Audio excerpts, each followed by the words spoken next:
முதல்வர் அவர்களுக்கு இந்த மாதிரி நீங்க அது செஞ்சுட்டேன் இது செஞ்சுட்டேன் அப்படின்னு நிறைய பெருமையா சொல்லிக்கிறீங்களே, ஒரு அடிப்படை ஒரு பிரச்சனையை பத்தி ஒன்று பேசுவோமா? கொஞ்ச நாளைக்கு முன்னாடி ஐநா சபை ஒரு ரிப்போர்ட் ஒன்று வெளியிட்டிருந்தாங்க. அது கூட தினத்தந்தி நியூஸ்ல கூட வந்துச்சு. உடனே கூகுள் பண்ணி எதுவும் தேடாதீங்க, உங்க ஏஜென்சி வச்சு எதுவும் சர்வே கிர்வே எடுக்காதீங்க. எதுக்கு உங்களுக்கு சிரமம்? நானே என்னன்னு சொல்றேன்.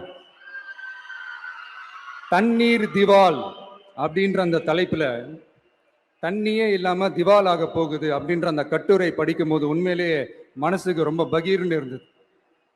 இந்தியாவிலேயே அது முக்கியமா நம்ம தமிழ்நாட்டில் இன்னும் கொஞ்ச காலத்திலேயே தண்ணியே இல்லாம திவாலாக போகுதான். அதுக்கு காரணம் நிலத்தடி நீரை பாதுகாக்காம விட்டதுதான் காரணமா.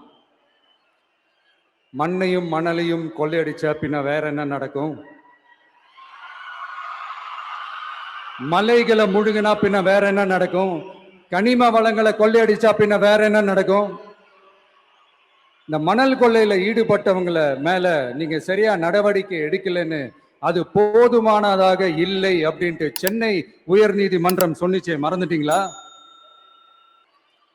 இந்த மணல் கொள்ளை, கனிம வள கொள்ளை, இதுக்கெல்லாம் காரணம் மணல் மாஃபியா குரூப் தான் மதுரை உயர் நீதிமன்றம் அந்த கிளை சொன்னிச்சு. அதை மறந்துட்டீங்களா? இந்த மணல் மாஃபியா குரூப்புக்கு ஆதரவு அளிக்கிறது யாரு? உங்க திமுக கவர்மெண்ட் தானே. அது இல்லைன்னு சொல்ல முடியுமா?